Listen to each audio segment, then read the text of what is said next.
Hi everyone, welcome to the GoldFish Report. I'm your host, Louisa.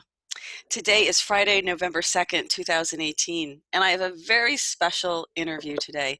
This is a continuation of our Steel Magnolias series, which really features some really amazing women.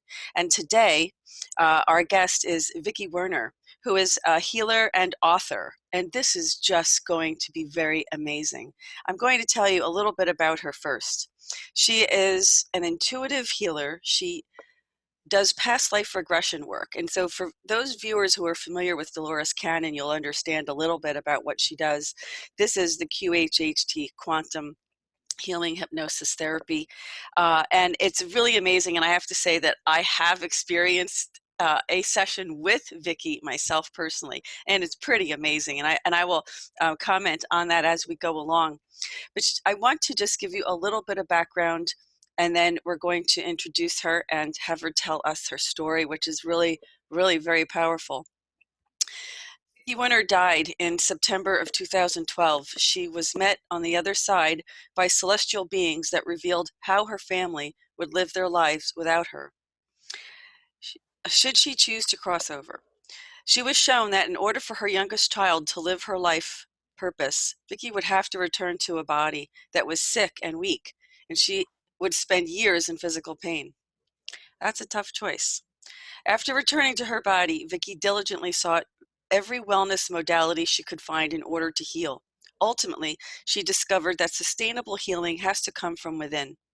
Vicki's remarkable journey through illness, death, and anxiety about an unknown future prepared her to lovingly guide others through their own healing crisis, helping them make the shift from fear, pain, and distress to self-empowerment and the reclaiming of well-being.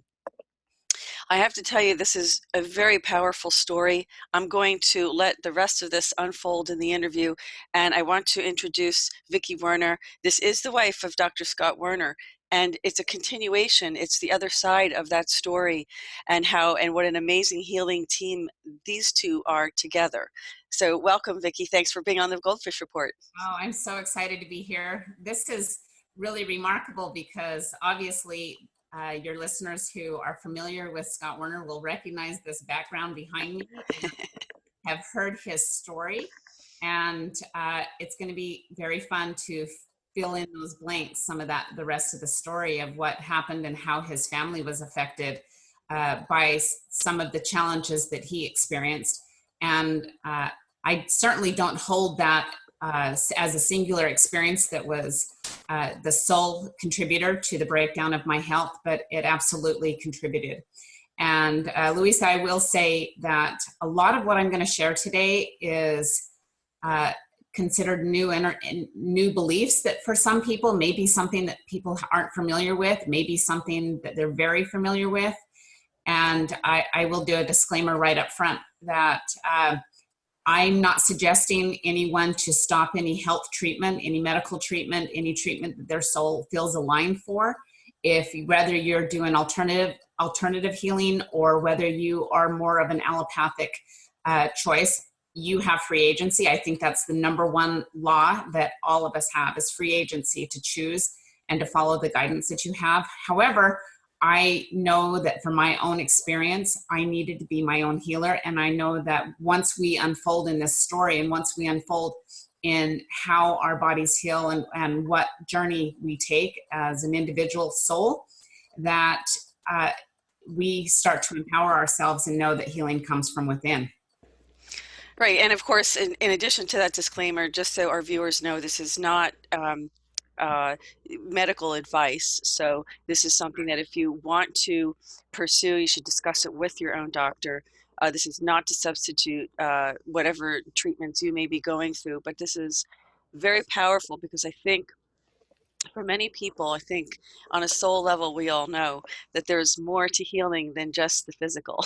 So this is really very powerful. And you know, as soon as I started to read, I was reading the description from a book that Vicki published, and I'm going to screen share this real quick so our viewers can see what I was reading from. And this is her book called The Secret to Healing and Recovery, which is available on Amazon. This is a caregiver's support guide included with this book. So this is very powerful, and I can't imagine what an incredibly powerful healing team that you and Scott are. But you're a healer in your own right. You're part of more of a description of this book and the kind of process you went through and the kind of training that you've had. Maybe you can just start talking about your background. I know you studied with Dolores Cannon, so can you give us a little bit of your background?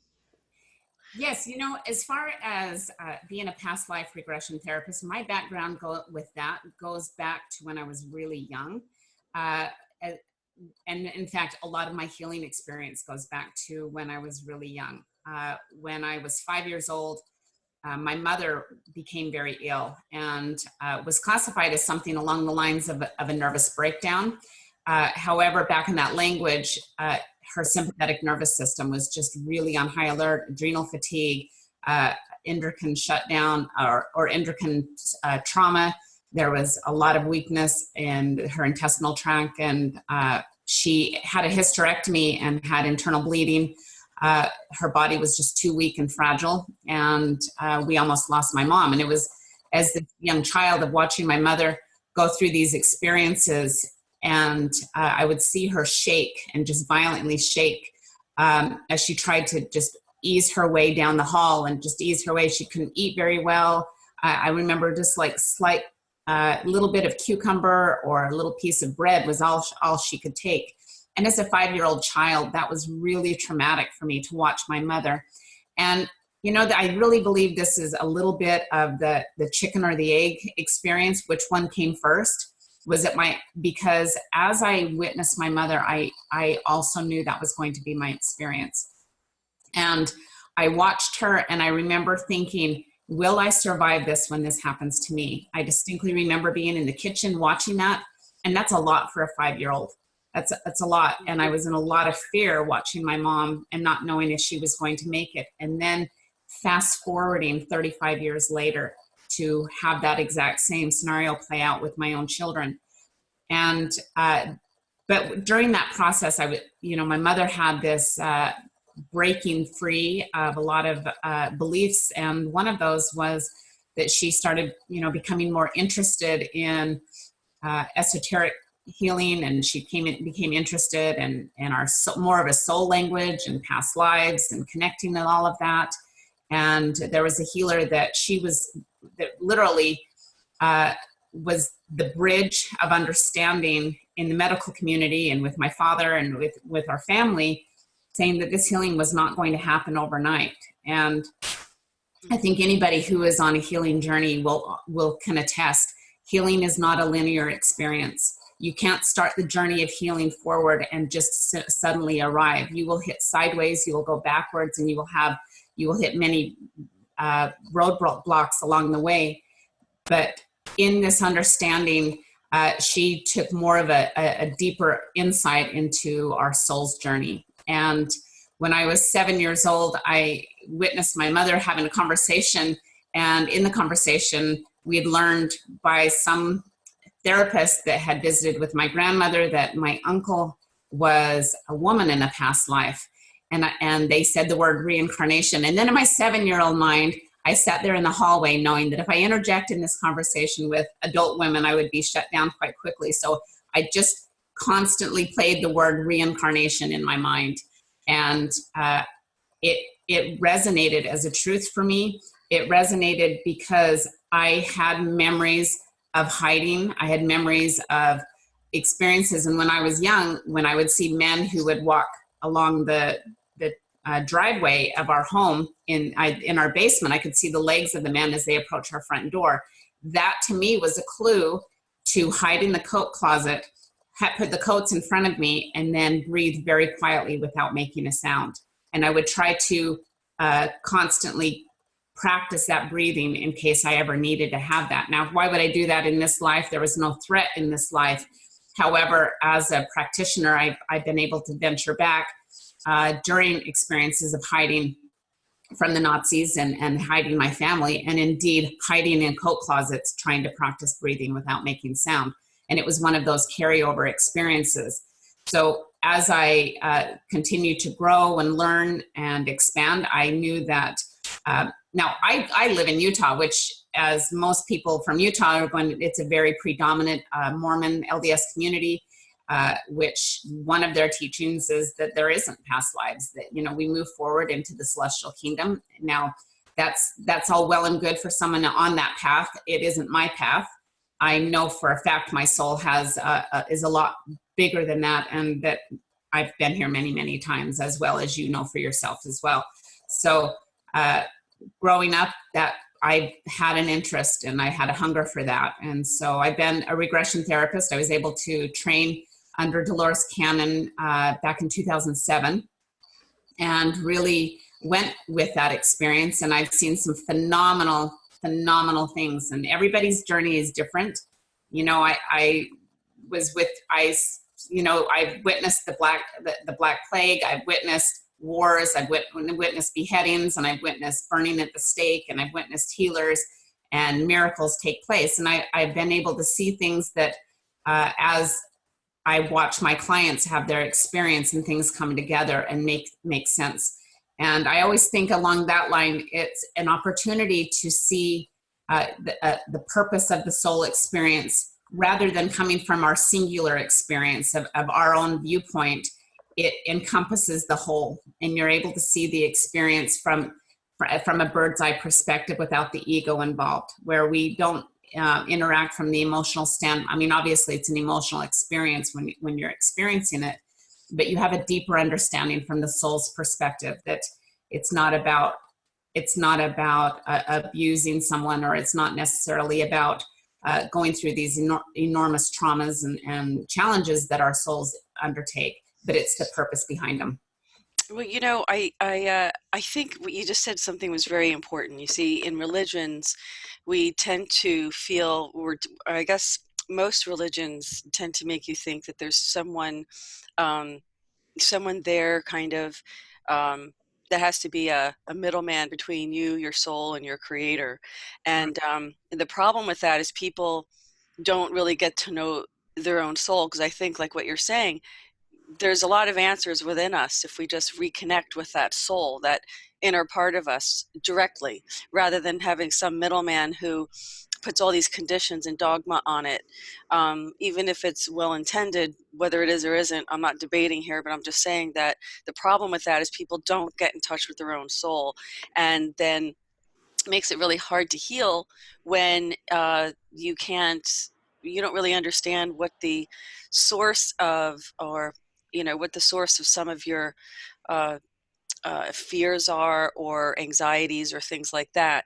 One of the things that I found really, I could think really benefited you from what you just explained, was when I was having this regression session with you.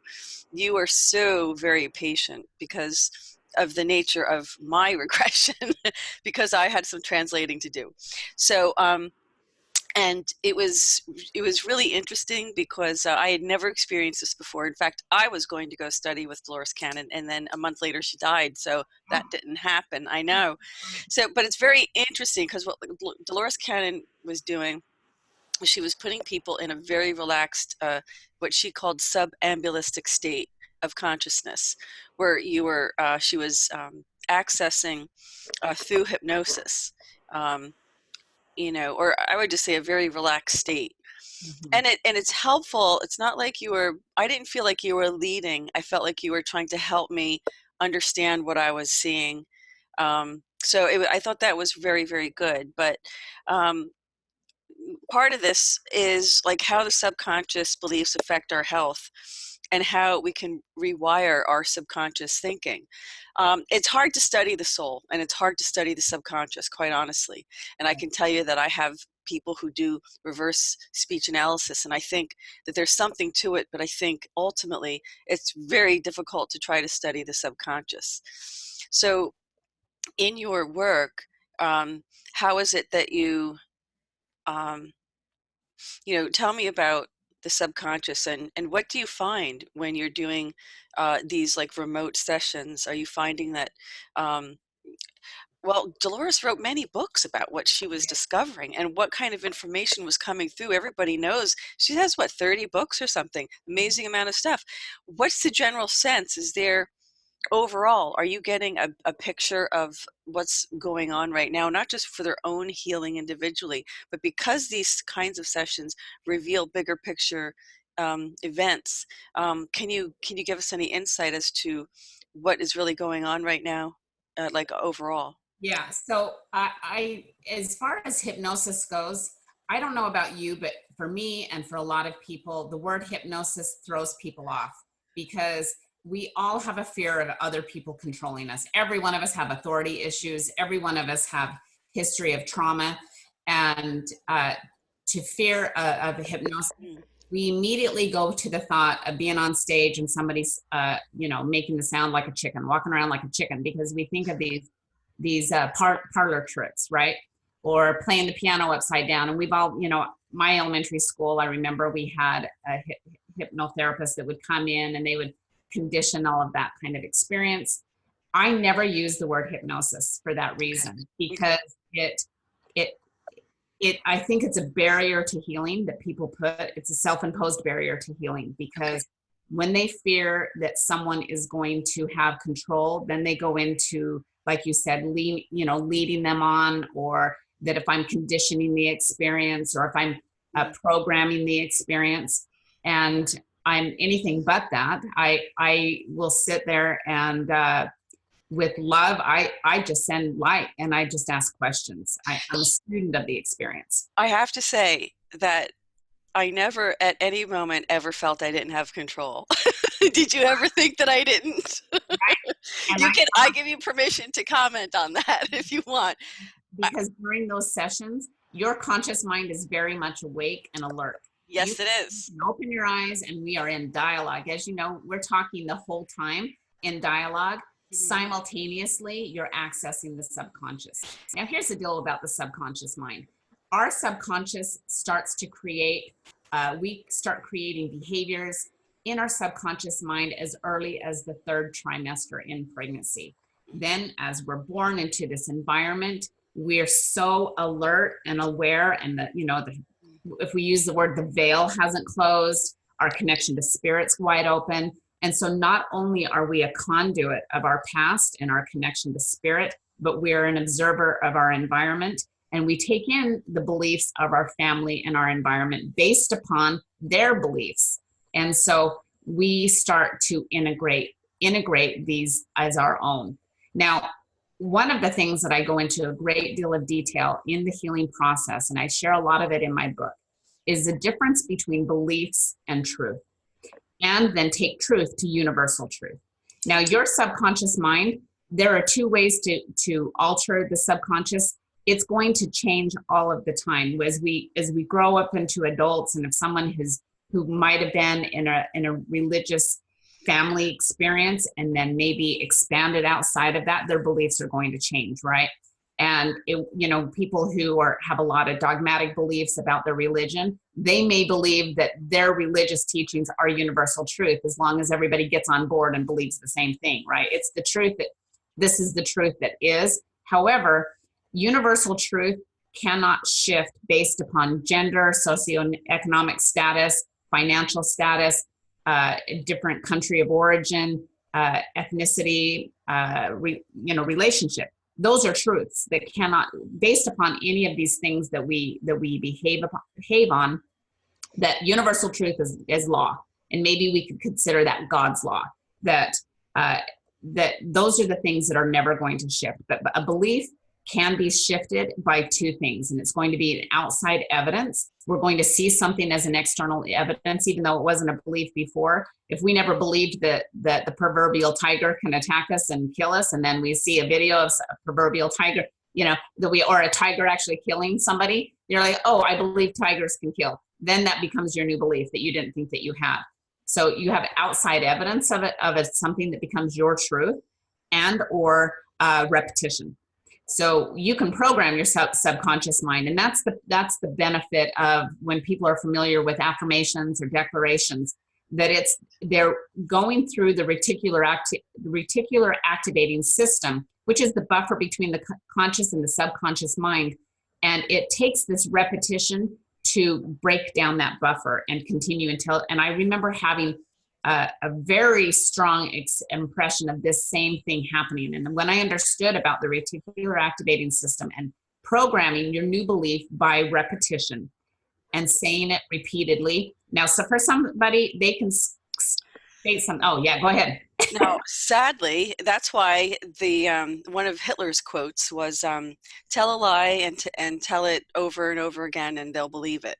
And that's the problem with what they were doing in these Nazi camps and stuff, is that they did understand psychology very well, and because of that, they did know how to really brainwash people and you know, I would say manipulate people.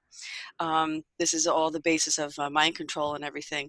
But you're absolutely right, because when I was on a healing journey or journey of self-discovery, and I encountered Louise Hay, who, you know, rest her soul, was such a wonderful, wonderful woman who just said things in a way that no one ever said it before, just concepts and ideas that were just like were right in front of you, but you didn't see them. They were right there. Like a thought is something you could just change. It's a thought. It's not part of you. And so this is what you're talking about. You're talking about how powerful these thoughts are and these beliefs and how that plays a role in your healing. Right, right. Right. And I will tell you the number one thing that had to change in my healing paradigm. Now, I was really sick. When I had, if you'd like, I could go into the little bit of that background of where I was, and I had to get so low that I was willing to do whatever it took to heal. And that started with changing everything that I thought I believed. Yeah, I would like to, because the summary for the book starts out, Vicki Werner died in December of 2012. Yeah. You know, that's pretty powerful. I have to say, I've never read a synopsis of a book that started that way, and that is really pretty powerful. So I would definitely like you to go into that, because this was a journey that you went on, and you know, came back and not only stronger and healthier, but able to help other people. So please do. Yes. So when I was raising my family, my husband, so anybody who knows a little bit of his story knows that in 2004, he was still practicing medicine, and there were 6 U.S. Marshals that came in and basically kidnapped him in front of me, handcuffed and shackled him. I wasn't allowed to touch him. They gave him the second to hand over his wallet and his car keys, the car keys for the vehicle. To add to that stress is we had a 1-year-old daughter, and I was 11 weeks pregnant with our baby. And we ran our office was full. We had a handful of people that was in the waiting room. And for those who don't know, he practiced medicine. And it was trumped up charges on medical billing fraud. And it just, none of it made sense. None of it, the whole experience did not make sense, because anybody who has worked with medical billing will attest that you'll be able to print out and see how many times it's been sent to the insurance company and how many times the bill has been processed. That's all information that anybody in billing would understand. Well, none of his things were sent to, none of it was billed. It was all cash pay. Two of them were actually billed to their insurance, but it was private pay that was cash pay, and then they personally billed their insurance for treatment, and it was for IV therapy. We could go into this, dissect it all day long, which the story is he was taken for 5 months. He used to be an OBGYN. I didn't have a different doctor who was my OB.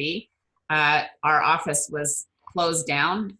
He helped with pain therapy, and so pain management. And so I went through an enormous amount of trauma, where people who were supposedly helping us took our vehicles and took them down to Mexico. I was within 3 days of losing the home. Our business was shut down. FBI was knocking on our door. I had patients who were knocking on my door, pleading with me to write a script for them, because they had some addiction issues. And here I was pregnant. Nobody in my outside world had ever gone through this. And this is the thing to know. In order to break free of paradigms, then you will go through these experiences. Now, my experience happened to be illness and watching my husband go through this experience, but nobody in my paradigm had ever gone through this. I wasn't raised where there was a predominant area of crime.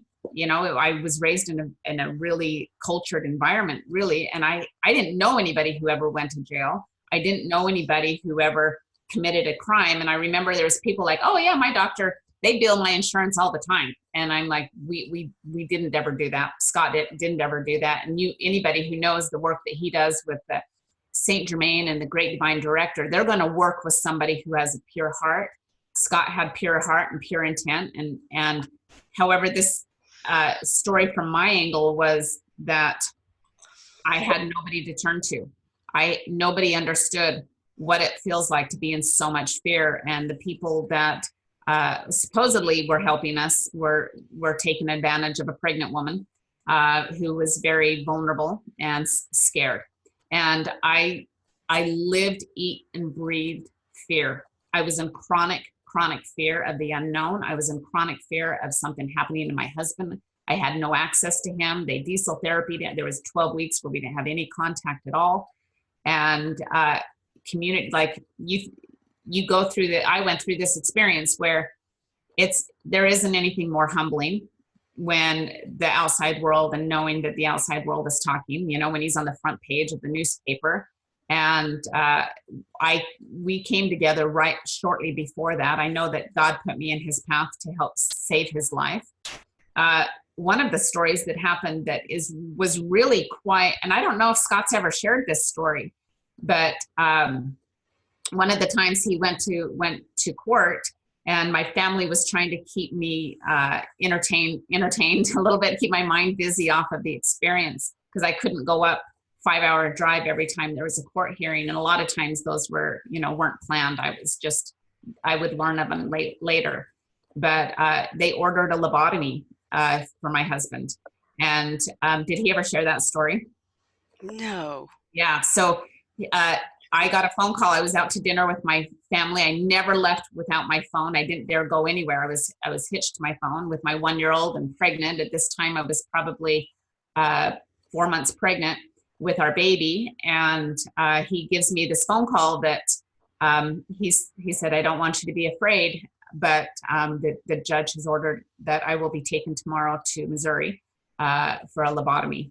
And of course I'm scared. I'm bawling, I'm freaking out. And there's nothing more helpless than wondering, I'm like, are you going to die? Is it, asking all of these questions, and there is nothing more helpless.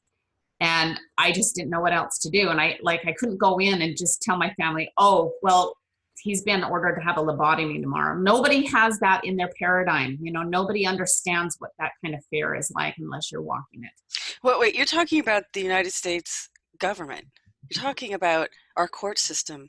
Yeah. This is, folks, I mean, I have to tell you, everybody's probably thinking, well, there's more information we don't know, blah, blah, blah. But I'm telling you that, Vicki's right here to tell you what happened. And yeah, there may be, another side of the story, but, I think Scott has also represented that side.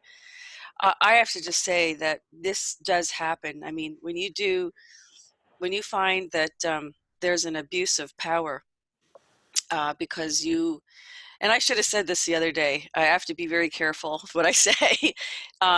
There's a perceived threat, okay, not a perceived threat to some power structure. Then you can see that these are very, very guerrilla type, what do you call it? Tactics. I mean, these are guerrilla tactics coming into someone's practice and giving them a lobotomy. I mean, oh my God, this is outrageous. Even the thought of it. I mean, how could this happen in the United States of America? Well, for the reason for Scott's was he was deemed a threat to society. So they held a private court that he was not privy of. He was, yes. Based on what? He was a threat to society in what way? Well, we never really knew. because we were not made aware of the court that took place. I received a letter in the mail that there was a private court that took place. A private court. Yeah. Yeah. And so I would get a 15-minute phone call with him once a week. And we tried to piece things together. None of it made sense. There wasn't any of this experience that made sense. However, with that order the next morning, I didn't know what else to do other than pray. And I prayed a lot. I was very scared, but I went into prayer, and I kept using this language, the faith of a mustard seed. I have the faith of a mustard seed, and trusting that God is going to protect me. Now, I will tell you, I didn't always believe God was going to protect me. I had a lot of come to Jesus moments with God.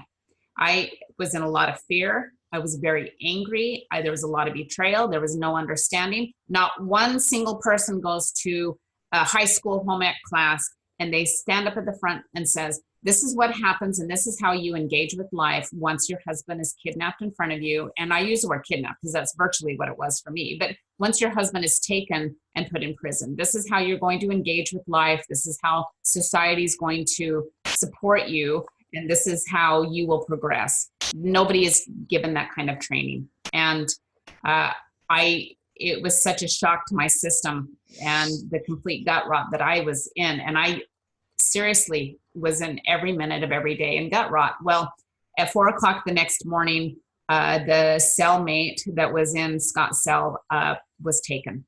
And there was never anything other said. We never heard anything more. And so the lobotomy didn't happen, thank God. But we never ever heard anything more. However, I lived in so much fear of my husband dying, of my husband being taken. Even when he was with me, I went into chronic anxiety attacks. I couldn't answer the door. Every time the door rang, the doorbell, now our little toddler, she was like, I got it. And I would literally have to crawl my way to the front door because I was in such an anxiety attack. And just, I didn't have the tools to navigate fear. And fear is the most debilitating thing that happens to any of us. Yeah, there's a fly. Hold on. All right, just hold on 1 second. Okay. So with this experience of fear, the pain in my body kept growing and growing. And so I feel like I was under a lot of stress. Yeah. That we're going to love. Okay, we're on. Sorry, we had to have a little break there for a second. Yeah, so fast forward to 2012 began. I was just still always afraid. I lived so much fear, and I had a lot of digestive issues, a lot of joint pain, chronic fatigue. I would have Scott check in with me, and I, took a lot of supplements, and I kept having my body continue to break down. Mm-hmm. And in July of that year, we went to Peru, and he may have shared with you his experience in a previous recording about his experience on Monkey Island and going to and taking ayahuasca. We were on such this journey of healing and really wanted to do whatever we could to heal. This was from the emotional trauma. Now, with that, there was people that showed up in our life, and we had a lot of people who were supportive of our healing experience, but I still had a lot of emotional trauma. And I sat on my little mat on Monkey Island I'm sorry, there is a fly, and we're going to keep working around that little friend. He wants attention. Yeah, and he wants to tell his story on the GoldFish Report. It's not his turn. So some people go have an ayahuasca experience to expand their mind. My sole goal was to love myself. I had a lot of self-loathing, a lot of fear, and a lot of emotional trauma. I didn't find any reason whatsoever. So when we had that experience, I got very sick with the ayahuasca. I was very violently ill. And we came home and I didn't get any better. In fact, I kept getting worse and worse. My system was very fragile. I was under a lot of stress. My brother's family had moved into our basement, and my daughter had moved away. Those things added more stress to my constitution. And then I started developing a lot of reactions to food. So I was shaking all of the time, and I would have these muscle spasms that were similar to like seizures in my stomach. But how my life was by the time December hit was that I was in bed a lot. Scale of 1 to 10 on the pain level, it was probably a 24. Just joint pain, inflammation. My belly looked like I was maybe 6 months pregnant. I wasn't digesting anything, like literally anything. I was vomiting every day, a lot of diarrhea, a lot of the little bit that I was eating left my system exactly how it came in my system. So there was zero assimilation. There was I wasn't absorbing any minerals or any nutrients, although I was a very clean eater, clean as in just, no chemicals and organic food. But I was reacting to everything. There was, what we understand as leaky gut, but there's perforation in my intestinal tract, so that my immune system was on chronic attack all of the time. And I really want to say a caveat about that when, like if I were at the doctor and I was going to have a lot of medical tests, which I did, I did have some tests, and there could be a number of diagnoses of autoimmune, which autoimmune is, as we understand, is that in essence that your body is attacking itself, right? So now there's like 80 new autoimmune diseases that have come up in the last few years. There's going to continue to be. And what that means is they don't know what it is. They just know that there's breakdown. Mm-hmm. And joint pain, fibromyalgia, chronic fatigue, a number of autoimmune disorders. And this is one truth that I hold and I swear by. Now, whatever anybody else says, this is my truth. Your body and my body will never attack itself. There is an innate nature, there is an innate wisdom in the cells of our body, in the matrix of our body. We can heal under the right circumstances, in the right environment, with the right information. Now, when one of those are off, there's going to be a healing crisis. There's going to be communication with the body, and there's going to be a reactivity to the body as a communication to tell us something isn't right. But when we believe that our body is attacking ourselves, we are losing our greatest advocate, ourselves. And as long as we live in that paradigm, you're going to be very limited on your ability to heal. Right. I mean, our body has a mechanism biologically. We have T cells for that purpose. We have an immune system. It's meant to attack foreign invaders. So it's not meant to attack itself. So, right. We are supposed to be metastasis. We have, homeostasis. That's what we were designed for, to exist and to function and to maintain its own needs. We need to just give ourselves water and nutrients and things, whatever nutrition, but it really is very self-sufficient. We are very self-sufficient organisms. Right. When we're in the God's right. smarter than us. That's the deal. God's smarter. But when exactly these autoimmune diseases are very concerning because something's really throwing us off, Vicki. I mean, and you're saying, there's not just from the outside world, but something perhaps in turn, something. Right. Now, obviously, we have another nature. We have to take a very serious look at GMOs and the gut biome and the understanding that all of our, 80% of our immune system is along the lining of the gut. And when that bacteria is off, it's going to cause some disruption for sure. And, the relationship of the brain and the gut and the, inflammation of one or the other is going to cause some cascade of some health concerns for sure. For me, since I wasn't digesting anything, my body, even though I was taking minerals, my body wasn't assimilating and utilizing that. And so by its natural design, pulled minerals from my bones. And so I was, very weak. I had a lot of nerve pain. So the end result of what was going on, what we didn't know at the time, is I contracted a parasite that literally ate the lining of my stomach. I had H. pylori, a couple of forms of E. coli. I had adenovirus. I had viruses that were attacking my nervous system, causing a lot of that, and obviously leaky gut. There was a perfect storm, so to say, that was going on. A lot of it was stress related. I asked my husband to take me to the emergency room because the seizure, there was a gripping, and the spasms would collapse my body, and I would just go into this thing. Now, that would last about 9 hours every single day, and that went on for a few months. And that everything hurt. And he took me there.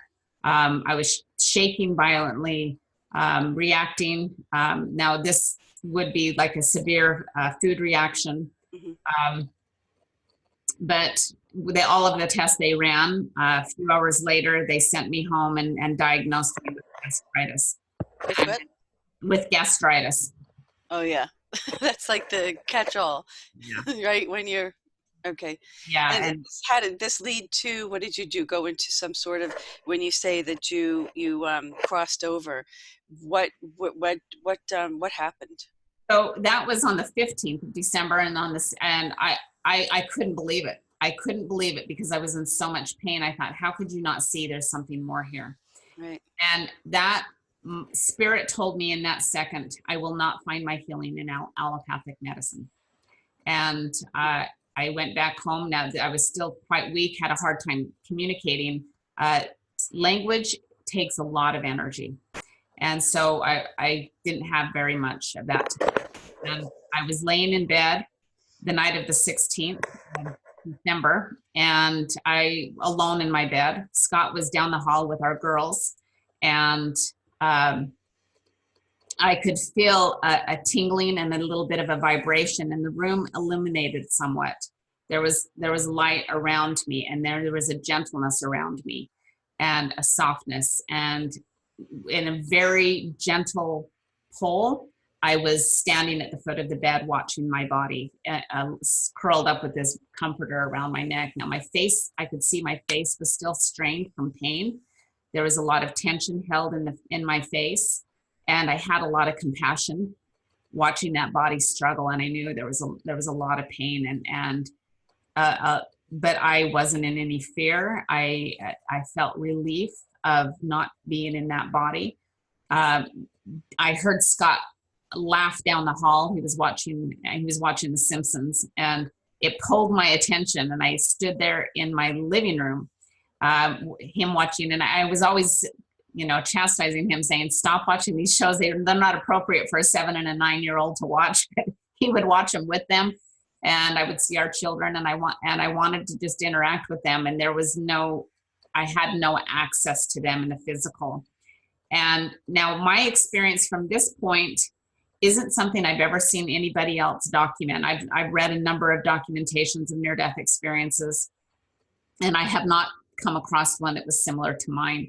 But instantly I was pulled to a long trail pathway, and Scott and the girls were sitting, our 2 young girls that we have together, they were sitting at the top of this path, and all of my children, my family. And I turned to each one of them, and I had no control over being there. I was like on this path where I was almost like a pathway that's similar, like in an airport when you're on the little escalator type, the flat one that's pulling. Right. I had no control over keep moving on this. It was moving forward. And each one of my family member kept saying, I'll be okay. I'll be okay. And I turned to Scott, and he's like, sad. It was very, very sad, but he said, I'll be okay. And I turned to my adult daughter, and she was sobbing, and she was like, I love you, Mom, but I'll be okay. And then I was watching the stoic nature of my second daughter, and I was watching my babies bury their head in their father. And they just kept saying, I'll be okay. My parents were comforting each other. and they were struggling. I'll be okay. And everybody kept saying, I'll be okay. And I'm like, why are you saying you're going to be? I'm not okay. I want to be with you. I'm not okay. What's going on? There's so much confusion. And up in front of me was like this. It was almost like a haunted house. It was a black spires and the mansion that you would see in the movies. It was, kind of that Hollywood look. A lot black ravens were up on the roost. Like everything that you would think of the darkness. The lawn was dead. The trees were dead. Bushes along the fence line were dead. It was black, wrought iron, but I wasn't afraid. I was pulled, and the instant I went through the threshold into the gate, it instantaneously transformed. It went to this illuminated light. And I don't know, I wondered if it was something along, the path into the fourth dimension or purgatory. I don't know. I don't know what that means. Right. But there became life again. It became green. There was the trees had leaves, the bushes had flowers. The grass was green and lush, and I was welcomed. And there were 3 beings that met me, and they were illuminated crystalline beings, and they didn't have features that were really discernible one from the other. They looked very similar to one another. And the second I met them, the form now when I was on that path, my form was still Vicki. I was still this exact same form. And when they met me, one of them was like the speaker, the one that was kind of in charge. There was 2 that came in with this large crystal bowl of crystal water. Everything was crystal, this crystal water and a crystal sponge. And they instantaneously, my form dropped from me, from my energetic body.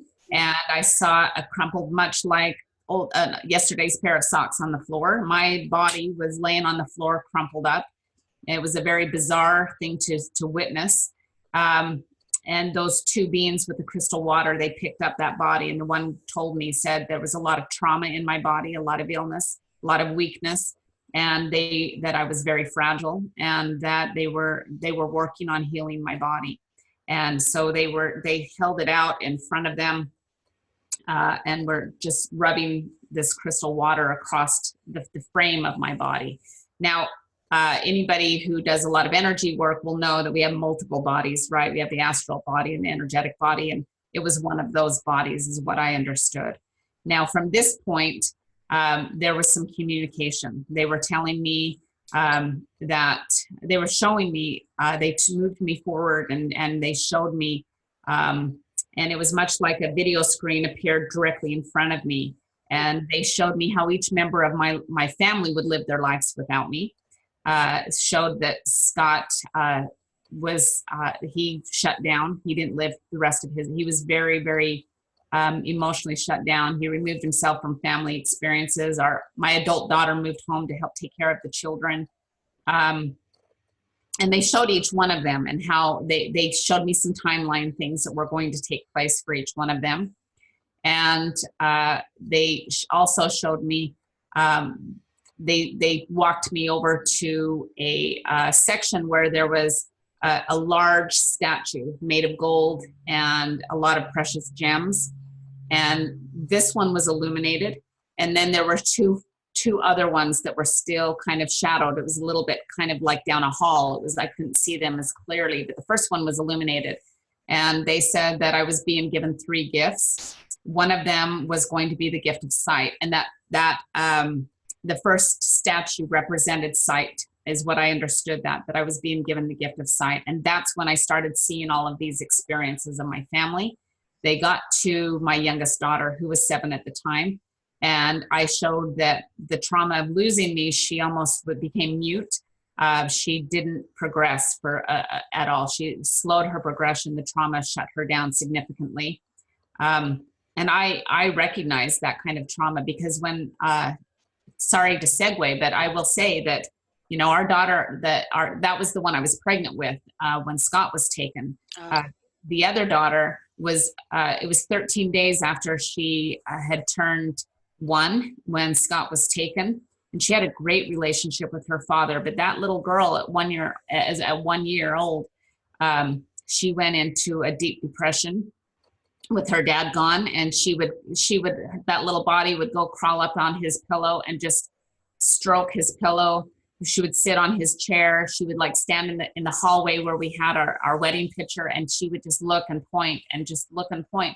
But she stopped talking we had to get speech therapy for her when Scott came home, because she stopped talking at a year old, and that kind of trauma. Now here I was again, 7 years later with my own experience, and showed that my 7-year-old was going to have that kind of effect. And they made it very clear that she was not going to live her life purpose without me. Now, they did not show me what that life purpose was. They probably understood that I have a tendency to control the environment, and I would fast forward a lot of the experience to get there.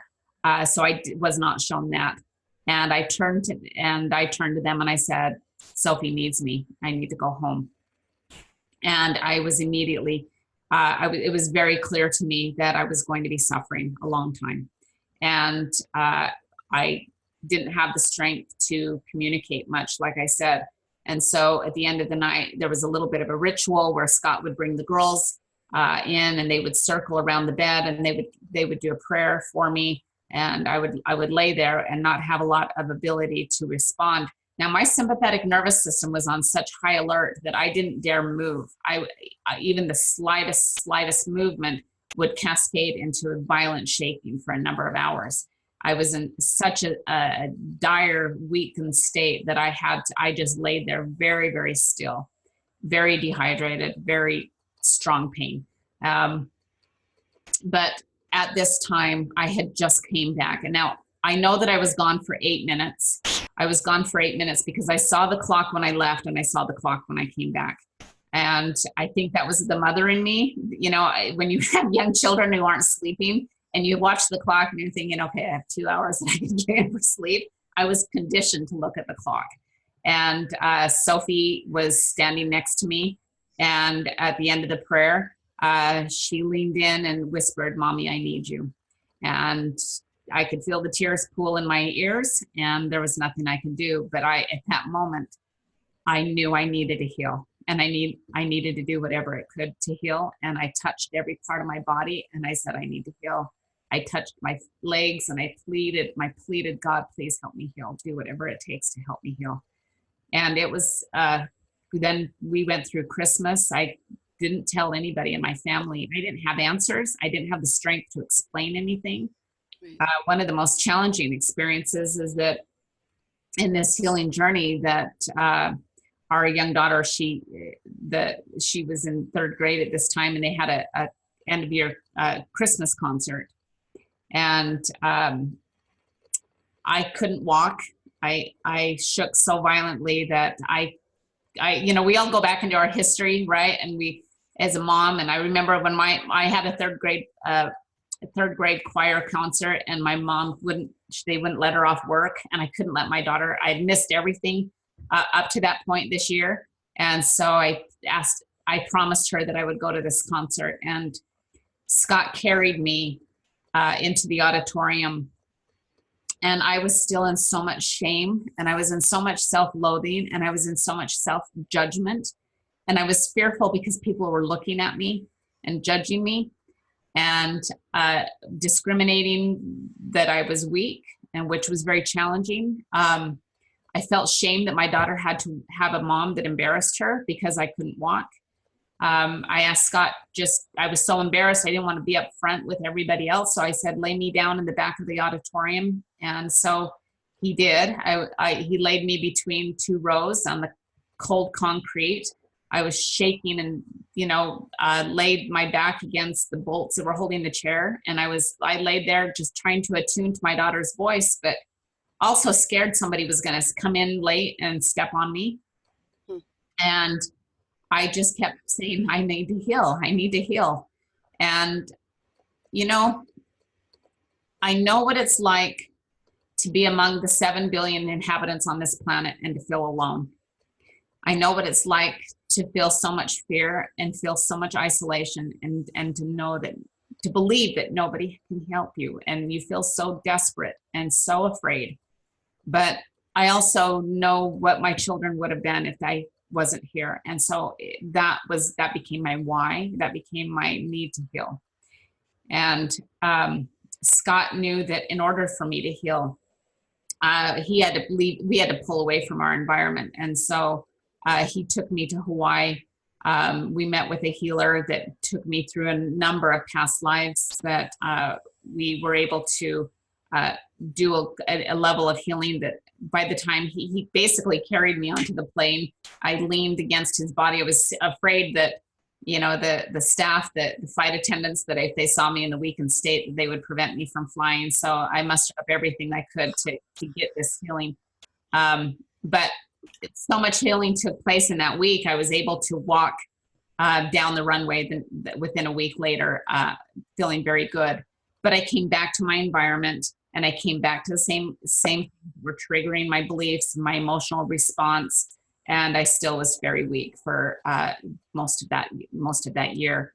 But I started putting pieces together, and I knew that something has to change wherever you are on your healing journey. Now, my book, it's for somebody who is going through cancer, or somebody with an autoimmune, or somebody who has struggling with a lot of emotional trauma, PTSD.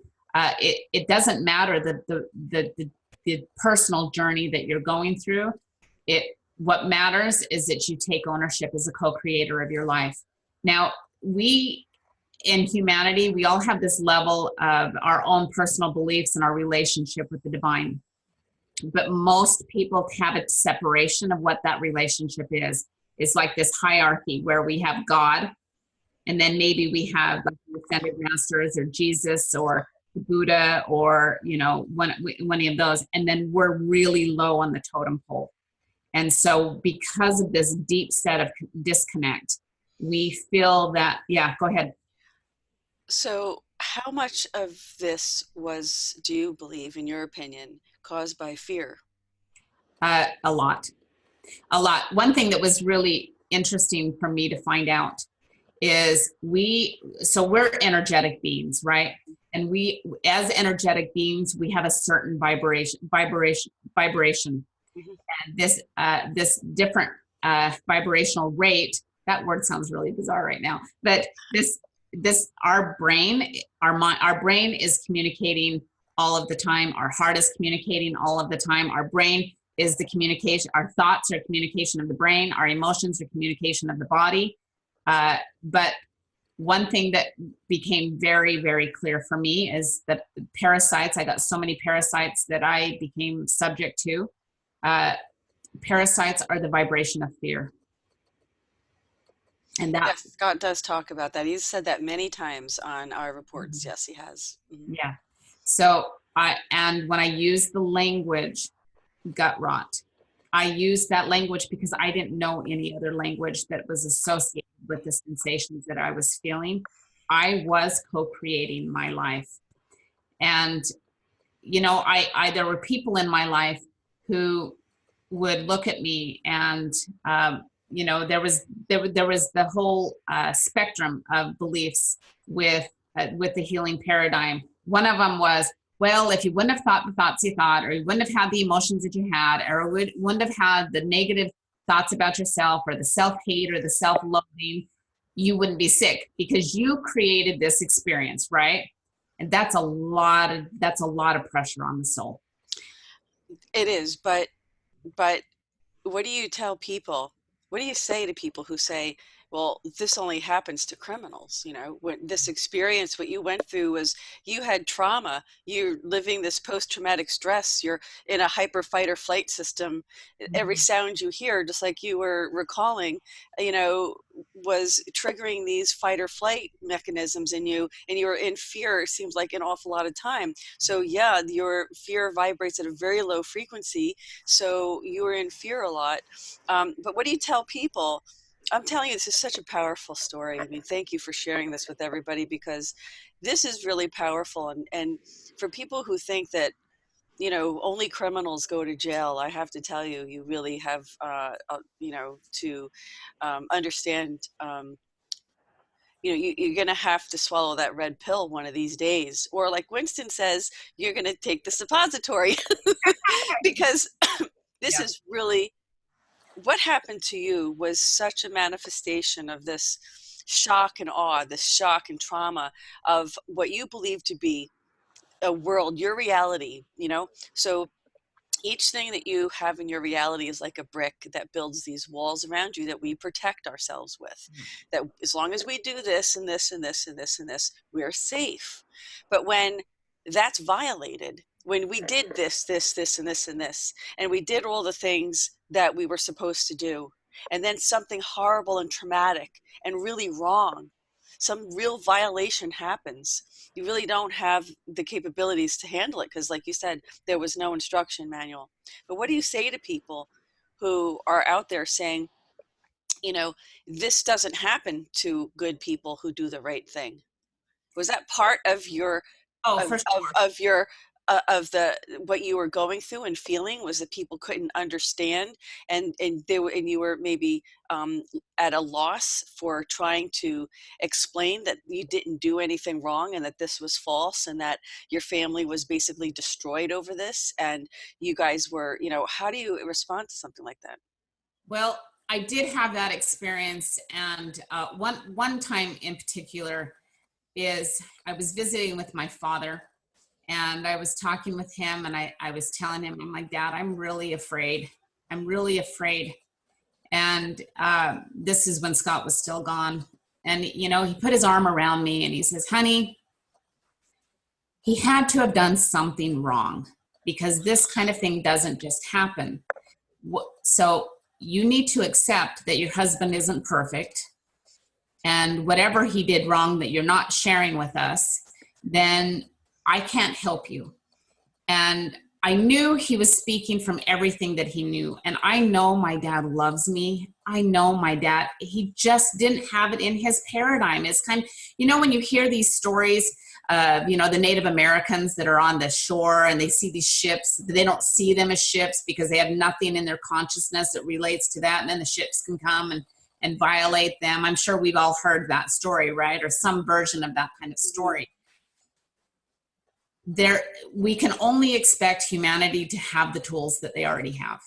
We can only expect them to have the understanding that they have. Now, we can educate and share, but I made it really clear, my mission, my personal mission is not to prove that the bad guy is out there, but to prove that the good guy's stronger.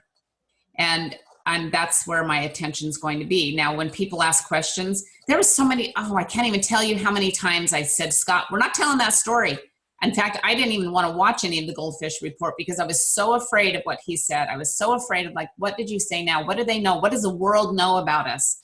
And I was, is still in fear. Right. But then I just had to just acquiesce to the truth and just trust that God is the orchestrator of these experiences and that there is somebody who needs this information. And same thing with, when I wrote my book, I was afraid of that kind of experience. And yet I always held in my mind the vision of somebody who is struggling in their health, and they're going to doctor appointment after doctor appointment, and they don't have the answers. They're not getting better, and somebody's given them some kind of pharmaceutical and telling them this is going to fix you because you're broken. And then tomorrow you're still going to feel like shit. You're still going to be in a lot of pain, and people are not going to understand you. And that's why the caregiver guide at the end of my book is for anybody who knows what it's like to be witness of pain, because there's people who come together and they try to be the Messiah. They try to think they're having solutions. And then there's people who are in judgment. When family would show up and they would say, why are you still sick? And my friends would text me and say, hey, haven't seen you at the gym for a long time. I didn't have an answer for them. I didn't know why I was still sick because I didn't know when I was going to get better. I just knew that I was on a mission to get better. And that's where my attention needed to be. No, and you realize too that because of GoldFish Report, it did give you a chance to put your story out there. It did give you a chance to say, this is what happened, and there's no shame in that. And it was, a horrible experience to go through, but this is what happened. And isn't that, I think it's in a case like this where you say the truth will set you free. It doesn't mean that wrongs will be righted. It means that it's for your own soul. It's for your own sense. It's for your own, because I can definitely, I mean, people who watch GoldFish Report do know I have made reference to the fact that my children were kidnapped by the family court system. And, uh, but not in the way that others have been. It was not exactly, but they were taken, and Mhm. and it was wrong. And I can relate to you on so many levels. It's almost scary because I almost relive it. When you have a traumatic experience, you still have that. Until time's like the best healer, right? As the saying says. But it's something that it's such a horrible, such a life-changing, life-altering experience. And then, of course, you find a way to cope with that and to not only heal, but to help others in the process, which is really, you know, uh, what, in some ways what GoldFish Report is here to do is to help inform people. Mhm. Because like what you said, our sense of reality, because my background's in psychology, our sense of reality is really important to us. And this, like you said about your father, this violates his expectation of how the world works around him. And let me tell you, when you start taking apart somebody's reality, that's a very dangerous thing to do, because that really messes with people psychologically. Mhm. And the fact of the matter is, well, let's just go through history over and over and over again. Okay, it's always there's always injustices. There's always people. Look at what they did to Jesus. Okay, I mean, if you're perceived as a threat to the powers that be, that's it. You're done. And that's really sad, because that soul doesn't get to fulfill their purpose. That soul doesn't get, and I'm not saying necessarily in Jesus's story, but I mean in many other people who come here with soul contracts to learn certain things their soul wants to learn. And then you're stopped, silenced. And it's really like it is a prison planet here. And it's not that much fun when you do something that shines a light on some bad actors, people who are, trying to to silence us. I mean, look, we know that the pharmaceutical industry is in control of this, and I'm sure that's who was behind what Scott was doing, because Scott was curing people. So it's a threat to the pharmaceutical industry. And when people wake up and realize this, when they realize that most of the side effects, almost every time you see a side effect to a medication, possible death, it's like, folks, are you serious? You know, Right. then you start seeing commercials for lawyers. If you or someone has died from taking this medication, I mean, I sit there and laugh sometimes. I'm like, and it's like, really? If suicide is a possible side effect, do you think it's a good idea to take this, or maybe pursue alternatives? It's crazy. It's really crazy that it's very sad and more people wake up and demand that this stops. And it just, the problem is greed took over uh, those who are in control. Greed took over their lust for money, their love of money, and their lust for control and power. And that's sad, because that's really the fight of humanity right now. It's the struggle of humanity, is to find our rightful place in this free will reality that we're living in. Because it's when you do things like this, you're taking, when a guerrilla system comes and attacks you and takes your free will away, that's a violation of cosmic law, where there will be consequences, maybe not initially, but um, and they do it through deception and power and all of this. And I'm not quite sure that that's okay. I'm not quite sure that ultimately, that will be acceptable. And I have a feeling that's what's happening right now, that there's this cleansing going on, Yeah. because, it's decimating humanity. And, you know, I give you so much credit for coming on and talking about your story, because it is so powerful. And you have, come back from this stronger, wiser, and not only that, but able to help others who may be going through it too. And I know that's really important to you. It is very important to me. And so all of the techniques, now as a past life regression therapist, I see that this one experience in this physical body is obviously not the complete experience. And there's definitely been a number of people who have had their life cut short. And in fact, I've seen even Oprah, let's take her for instance. Now we could look at Oprah as somebody who definitely had a sole purpose, right? She had a huge goal, a sole purpose. And she has talked candidly about past life where her life was cut short. And that there was a great mission that she had, and it was because of that life being cut short that the fuel in her soul to complete became even greater, and thus she's able to live out a much greater experience.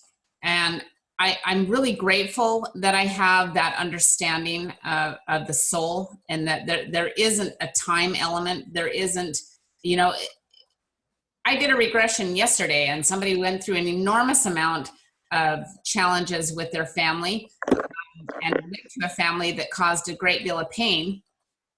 And this person went into the soul experience. Why did I choose these parents? And it was because there was growth. There was learning opportunity. There was growth. Now, nearly dying and spending years in the healing process created in me the wounded healer archetype. It created that, there's people like Scott who are natural healers. They come with gifts. It's definite. I've seen multiple times it's been said in his chart, and everything will say Scott has had multiple lifetimes as a healer. I become the archetype of the healer. I became the wounded healer archetype, where you walk the shadow of death. You Right. go through so much trauma yourself that there resides within you the need to never let this happen again. And I think for you are your own wounded healer, because you become the voice of somebody who doesn't have that voice, where you like, I'm never going to let this happen to somebody else again. The wounds are so great. And there's purpose, there's healing opportunity, there's insight, there's wisdom, there's definite pain. And with these challenges, there's growth.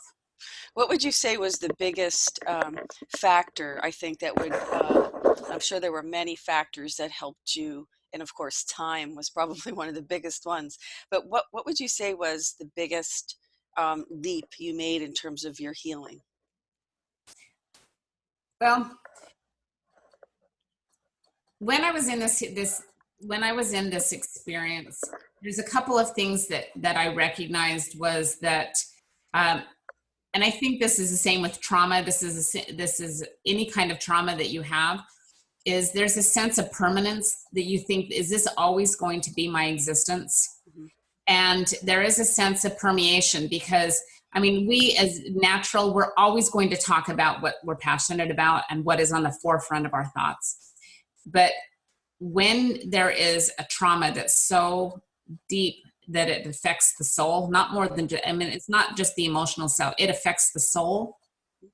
It permeates in everything that you are. And it can easily become your story. Now, each person on this planet has a need to be whole. They have a need to be loved by others, and they have a need to be seen for who they are. And when we identify as our illness, and we identify as the trauma, and if I identified as the victim of Scott's experience, that's what I would encourage other people to see on me, in the subconsciously, that's what I would encourage humanity to see us as the victim.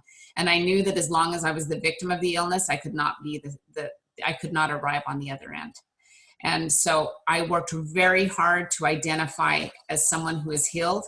And I used the elements of creation. Now, each one of us, like I said, each one of us came onto this planet with free agency. So what does that really mean? It means we have choice, right? But take that to the next level, is choice means we have control over our thoughts, our vision, our words, and our emotions. That's the creative vortex that we work with.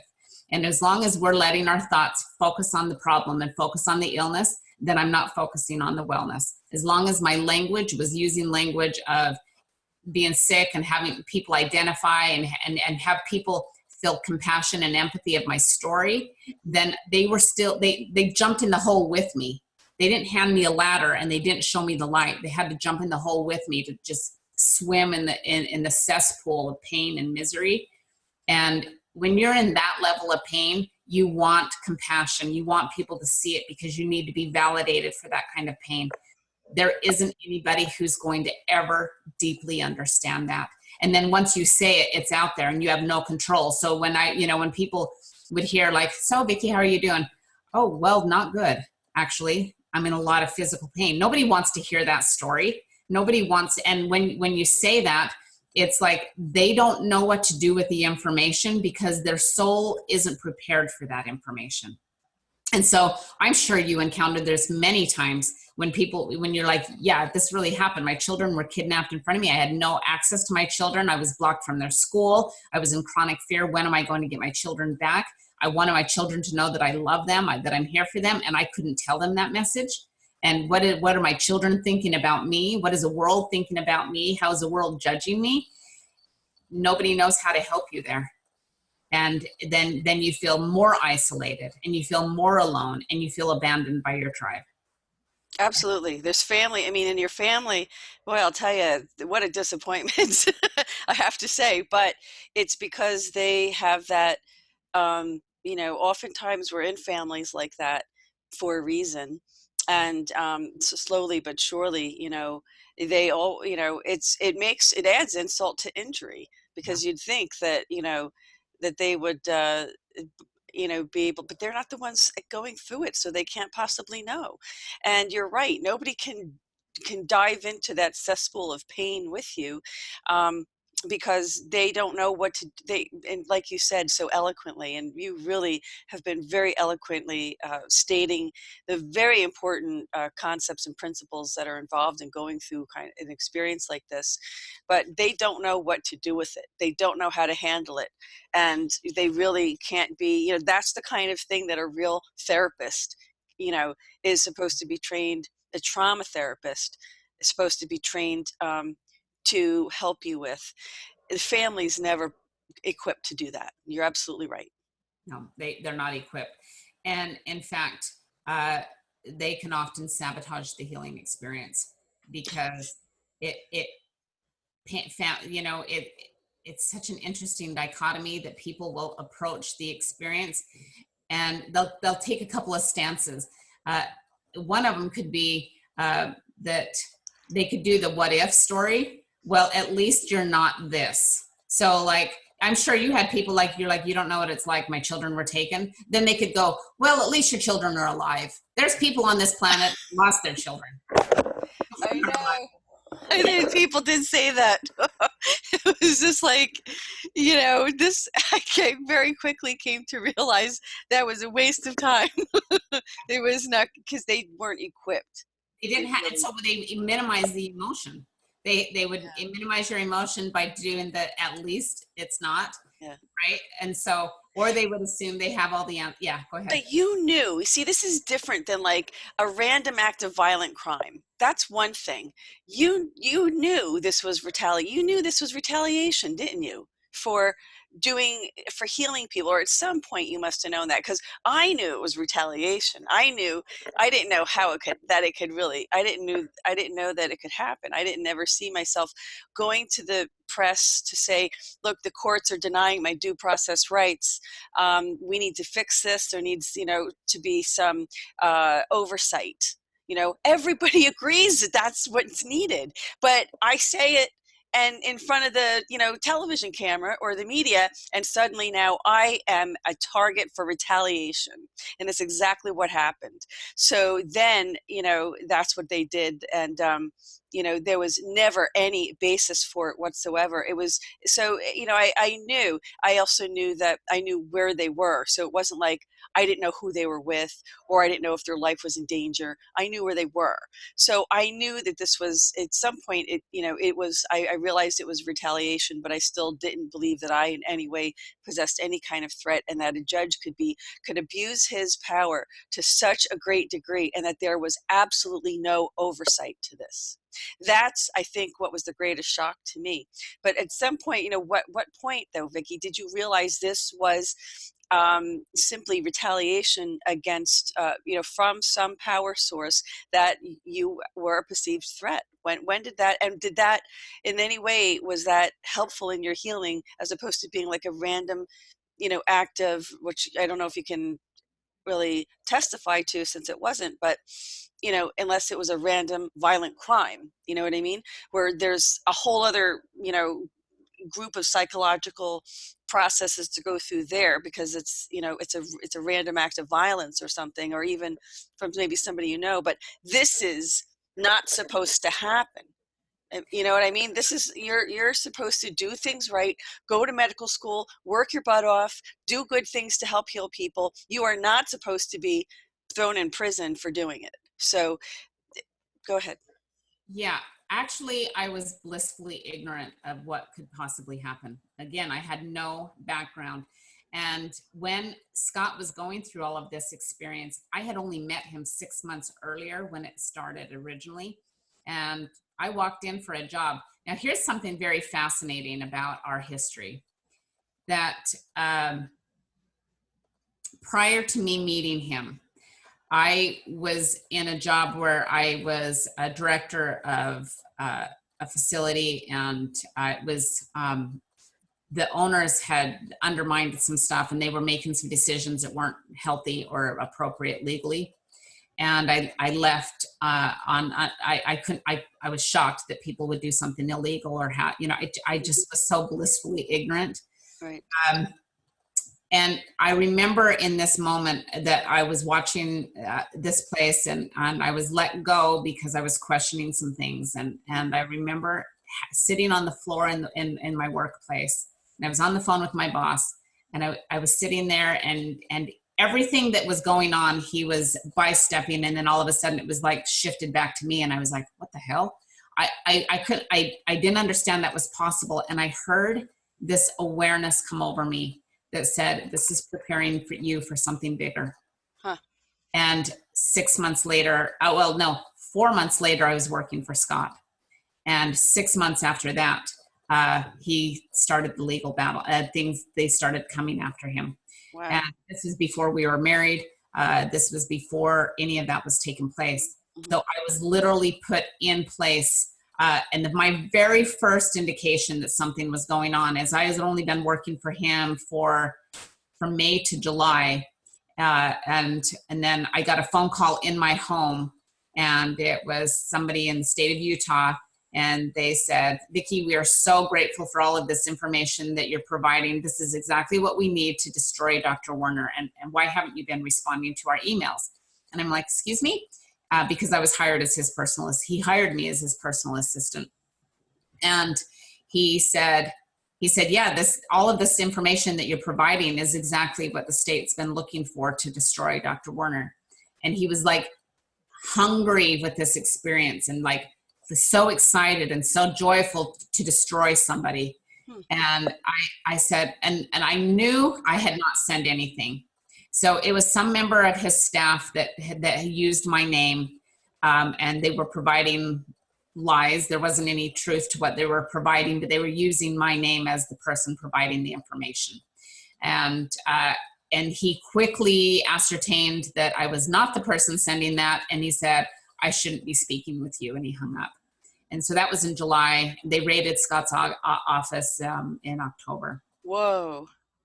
So that was my first indication. However, so there was a mole. He had a mole in the office that was trying to. I wonder why.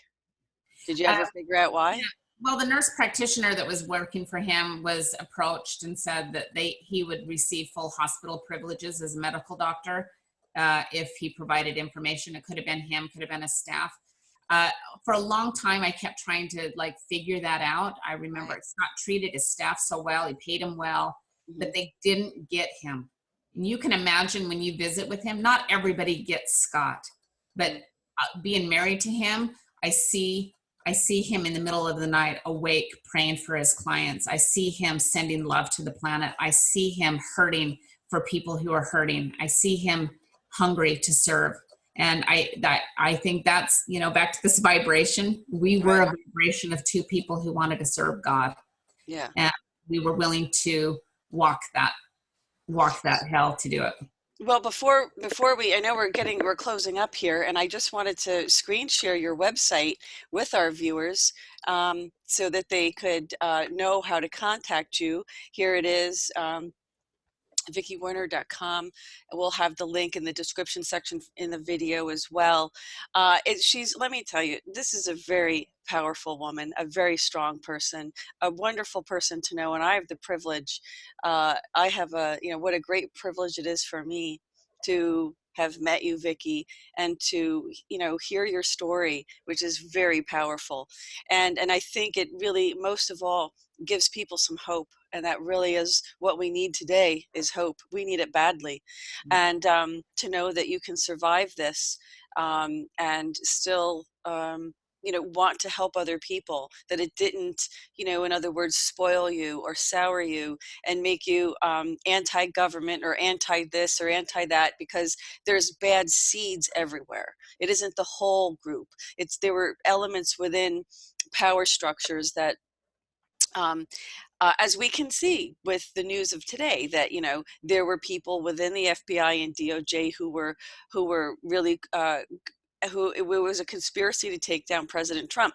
So it wasn't all of them; it was these individuals, and they're going to be held accountable, I'm sure.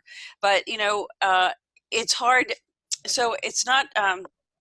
There's a lot of good people that work in the government, and it's really hard to try to talk about stories like this and still try to say, there's still good people there. It's not everybody.